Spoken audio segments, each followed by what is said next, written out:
Hey everybody, I'm Tim here with Tom Lazuka from Asylum Cigars, and you're watching Cigars Daily.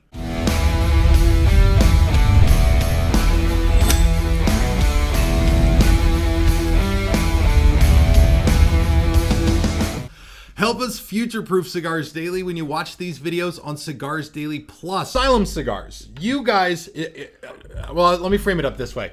I love to ask cigar brand owners this big question. What the hell sets you apart from all the other cigar companies out there? A lot of guys have a lot of trouble answering this question. Yeah. They don't know why the hell they're here or what they're doing or where they'll be tomorrow. But you do, because Asylum is pretty obviously different from everything else. It just kind of stands out on the shelf a little bit differently than some of the other stuff in the humidor. It's not just your blends, and the fact that you do some really cool blends. Like the Ogre is just this awesome barber pole with the Candela and Habano. It's like very, very interesting, but you've also camped on big sizes like this redonkulous Pandemoniums that we are smoking right now. What is the size of these? So this is a little one. This is the 52 by 8.5. 52 by 8.5. But we do make this in a 60 by 8.5 and a 70 by 8.5. This is your the longest mile cigar. Like it's your last meal. They say you can have a cigar. Yeah. Asylum on death row for every person, please. Exactly. They can buy themselves a couple hours. What I want to ask you about today, though, is something that intrigues me about cigars because, Cigars Daily has been such a cool opportunity for me with my family. It's been really great to see a company that's grown. And I'm always interested now by cigar makers, especially as, on average, cigar makers new ones don't last that long. It's like an 18-month window where they'll sort of die or maybe flutter along, and not a lot of them blow up. Certainly not in the way that Asylum has. You guys have done really, really well. Thank you very much. We've been very fortunate. I've been fortunate to be in the business for over 20 years now. All of them in the cigar end with my business partner, Christian Aroa. Okay. And obviously I was with him at Camacho and then through the Davidoff transition. And then when his non-compete ended, we started this. And, I laugh because I had traveled the country. We weren't the first person to do the big cigar. Right. But there was only a couple. Right. But traveling the country, they were always out of stock.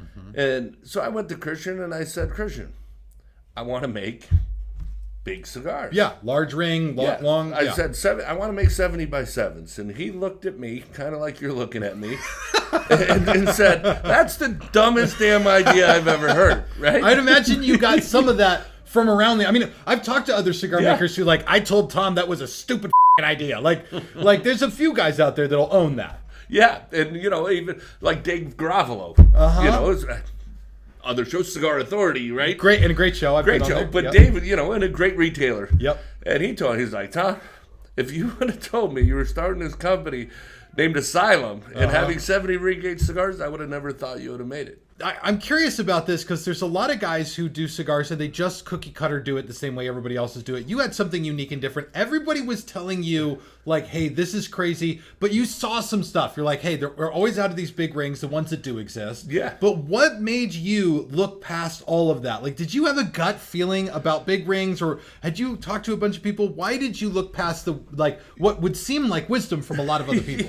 Yeah. I just believed in it. When I'm traveling and you're seeing it in empty boxes and you're going around the country and there's all these empty boxes and you're asking these people, they're like, dude, they sell, we just can't get them. They take a month or 2 months to come in. So when I went to Christian and said, Christian, I want to do these big cigars, he looked at me all cross-eyed and I was a few little short upstairs. Yeah. Yep. And I said, well, I already ordered the bands and stuff. I need you to order the molds. And he said, okay, well, I'm going to do it just to say I told you so. And here we are. July will be our 10th anniversary. Fantastic. And we're selling more 70s than ever. And, it's really stuck. What's amazing is a lot of people thought it was novelty in the beginning. Yeah. People thought 60s weren't going to stick around, right? Right, absolutely. And as we went on throughout the years and you see, we've never marketed to anybody. We've just kind of been ourselves. It's always been about the cigars. And, when you see an Ogre on the shelf, people walk in and go, wow, look at that thing. It's a big 70 barber pole, green, it catches their attention. Yeah. And over time, we've just have such a diverse group of people that smoke our cigars, and I've been getting a lot lately, like truck drivers. They're like, this is one of the big benefits, right? Yeah. Tell people about this, because I think some people see the large ring, they see the 770, the 8x80, and they're like, who is this for? But there's like lots of different type of people these work for. Yeah, I mean, recently it's been a lot of truck drivers. They're like, you know what? I can cut and light my cigar and drive for 3 or 4 hours and not have to mess with it. Where if I'm smoking something small, well, then I'm driving, trying to cut, light, doing things they shouldn't be doing. Mm-hmm. And so they can actually smoke a cigar for 3 or 4 hours and just enjoy their drive and kind of take their mind off of work and just focus on driving and enjoying their cigar. So that's great. It's, there's just all different types of people. But, I've been hearing a lot about truck drivers and, maybe I'll come out with a trucker edition. Hell yeah, man. Oh, God. The more we can do for truckers, the better. Yeah, absolutely. Especially in this day and age. Right? Yeah, starting to see and realize that. That's amazing. So the Pandemonium specifically, this is what we're smoking now. You said this is a little one. Yeah. Tell us just a little bit about this blend, because this is a newer cigar for you. And this is actually, believe it or not, my first time having it. And this is like, I've got limitless time to smoke here during the day. Even now, I got this like preconceived notion that like in the back of my head, I'm like, I look at the Pandemonium, I'm like, it's just a lot of cigar. I'm still going to smoke like 4 or 5 cigars that day. So this is actually a pretty economic way to go. Absolutely. But tell me a little bit about the blend, because as I light into it, it's really good. Yeah. So this is all Nicaraguan Puro.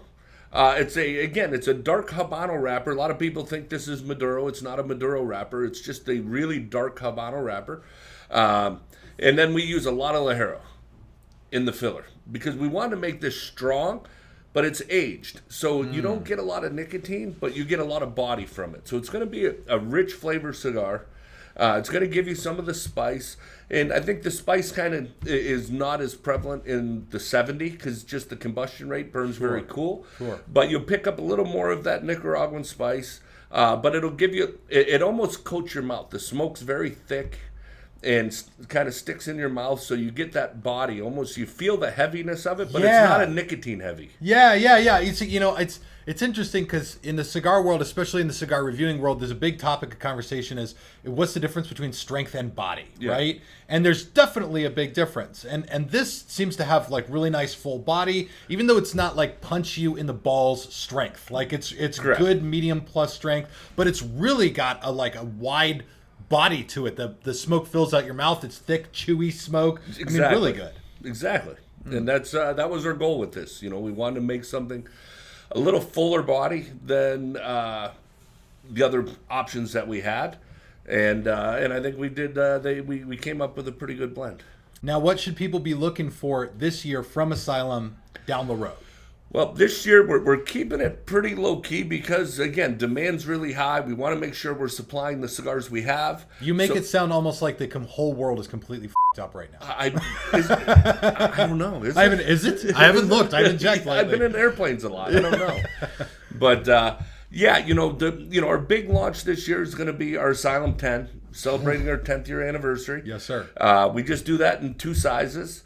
We do an 11-18 shape, which is, I call it the pregnant toro. It's like a figure. It looks like a snake swallowed an egg almost. Exactly. It's a little wider in the middle and doesn't quite taper to a figurado at both ends, but definitely not correct. A parejo. Yeah, it's like a 48 by 52 by 48. Yeah. And then we do the 770. And the whole idea of doing that cigar, we didn't start it till our 7th year. The first one we did, because people are like, how do I get 1, 2, 3, 4? We didn't have 1, 2, 3, 4, 5, and 6. Yeah. We launched it in our 7th year. They're 20 count boxes. Each cigar is individually coffined. And what I wanted was really, when you go into the marketplace and there's all kinds of celebrations that happen in people's lives. Your children, weddings, divorces, whatever. Whatever you celebrate. Whatever floats your boat. Correct. But, people go out and they have options, right? They might smoke a $8 cigar every day. But when they celebrate, they might go get a Padron 80th or an Opus or a Davidoff or something more expensive. So when I looked at the big ring gauge cigar, nobody had that. Right. I mean, you could get a flathead. You can get an Asylum. You could get a Grand Habano. Or, but there was nothing to say, hey, this is really to celebrate. And this is what I like to celebrate with. So we did the 7th Like anniversary. if you're a trucker and you just became an owner-operator. Like, that would be a thing you would want to celebrate Exactly. with a big-ass Asylum cigar. A big-ass Asylum. So we made a limited edition Asylum. Every year it changes. The packaging stays the same. We change the colors up and things like that. We'll be launching the 10th anniversary this year. We're still finishing up the blend right now, so I don't have it completely done, but usually it'll launch in July. We should have it ready for the PCA show in July. Okay. But yeah, that's really it. We have a PCA exclusive this year too, like we did last year. Awesome. But that's it. We've kept it pretty low key. We've got, we do a Friday the 13th edition cigar. That'll be coming out in May. There's only one Friday the 13th this year. So those we do in 5-packs. Okay. So those will be launching. Those will be shipping. The occultists have to be crushed by that. I mean, it's a very hard year when there's only one. Yeah, so we got to dig. Dig it. So there'll be one of those this year, and that's all we got on the plate this year. So keep it pretty simple, traditional to what we've been doing in the past. And fantastic. For your brand, having really led into this with, a lot with your gut and having looked past a lot for Asylum specifically, what type of advice would you give to people? I mean, everybody out there's got an idea and a dream, and some people's ideas are even good ones. I've heard them before. I know they're out there. What advice would you give to people who are being told your ideas are stupid, it's never going to work, like, don't even try this, don't do it? What would you say to them as somebody who's done it? I would say go with your gut, like your dream. I mean, I had a lot of experience on the road going out and seeing empty boxes of stuff. I knew it was selling.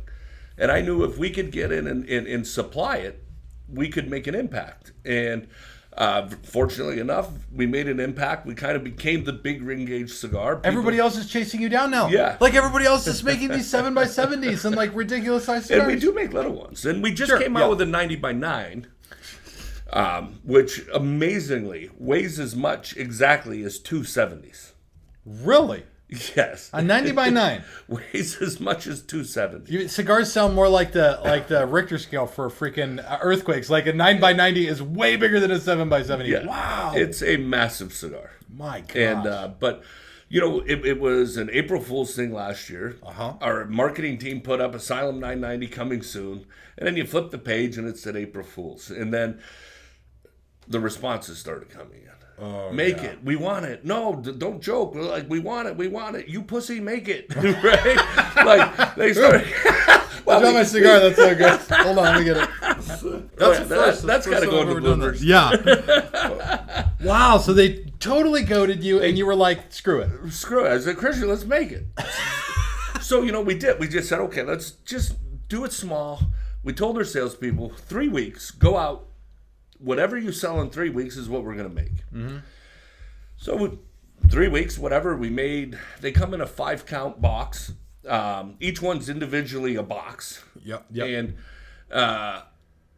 once they shipped in 2 days, people were like, we need more. I bought 10 cigars and they're gone in a day or two. We need more. Well, we didn't make any more. Yeah. And so we said, okay, let's just start making them. People want them. And then so we've relaunched. They're coming. We April Fool's all of you, unfortunately, and they were supposed to be out by April Fool's. They'll get here. Does Christian even bother to look at you cross-eyed now when you say shit like 9x90? No. Like, does he? He's like, what? Okay, fine. No. Now he was the one who wanted to do the 80. Really? Yeah, he was like, no, we need something to make a 70 look normal. He's all over it. Yeah. We gotta make that 70 look normal. Don't smoke him. We were just recently at a trade show, and another manufacturer was there. And the sales manager, and I won't name him because I don't know if he wants to be named, but he's like, I'll smoke it. And he was kind of emceeing this mini trade show. And he smoked the entire thing, the whole day, the 990. Wow. So Christian's like, well, I got to smoke one. He's smoking one. And so Christian lights it up. And Christian's the type of guy that, like, if there's scrap paper and it's not written on, he'll pack it up and ship it back, right? So he gets less than this much through and sets it down and lights another cigar. And I'm like, dude, that's embarrassing. Yeah. Like, he's like, dude, I can't do it. It's too big. And I'm like, dude, you just wasted like $11 worth of tobacco. I'm disappointed in you, But listen, it is very specific. You know, there's people who just, you know, they don't want something that big in their mouth. But there are some very large men and people who absolutely love it. And the big ring gauge is here to stay. It's not going away. Absolutely. And we're going to continue to do the best to supply and make the best big ring gauge cigars we can. This is amazing. And I'm totally inspired by Asylum because of the way that you guys have just, you saw an opening and you not only went into that opening, but carved out an entire niche for yourself for a need that was really there. You saw a need no one else was really fulfilling well, and you filled it. Is what you effectively did. Well, you know, the gringo from Detroit probably could get away with it better than the Latin guys, right? Because Sure. they're traditional, right? Sure, yes. They're like, who does that? Like, why would you do that? You know? And I'm like, yes, well, I'll do it. You know? So, you know, it's just worked. So, you know, we've been very fortunate. You know, I laugh because still to this day, people are like, well, when are you going to make Robustos and stuff? I'm like, well, I've made them from day one. Yeah, we do. In fact, I carry some of the smaller sizes at Cigars Daily. Yeah. I carry a few of the bigger sizes and probably need to start expanding because every time I bring in something like the Pandemonium, people are like, yes, that is what we were looking for. And I'm like, it's not like the Robusto. They're like, no, we want it big. Like really big. So, I mean, that's what they want. That's what we do. So we will continue making big ones and normal size cigars. But, you feel very fortunate, right? Like sometimes you feel like, okay, we're put into this box, but it's a pretty good box to be in, right? When, you know, when people see our logo or our name, they think big ring gauge, you know, and so that's not a bad thing. At least it's better than not thinking anything at all, right? Right. So, you know, if you're Mercedes, you think luxury. If you're Louis Vuitton, you know, whatever. You've got all these things, but it's a brand now, and we're very fortunate that it's grown into that, and we'll continue to do our best to make the best cigars we can. Well, if you guys have not tried out Asylum Cigars, check them out. Big ring, small ring, whatever type of ring you want to smoke, especially if you're a truck driver, dear God. Save yourself a little bit of time and hassle. And, of course, you'll be tasting the amazing blending of Tom Lazuka and all the amazing people with Christian Arroyo involved. You get some of the best product that's out there. And, of course, we're going to continue smoking these Pandemoniums for a little while. But do check this video out on cigarsdailyplus.com. Thank you all so much for watching. This is Tim and Tom. We're both signing off for Cigars Daily. See you all in the comments.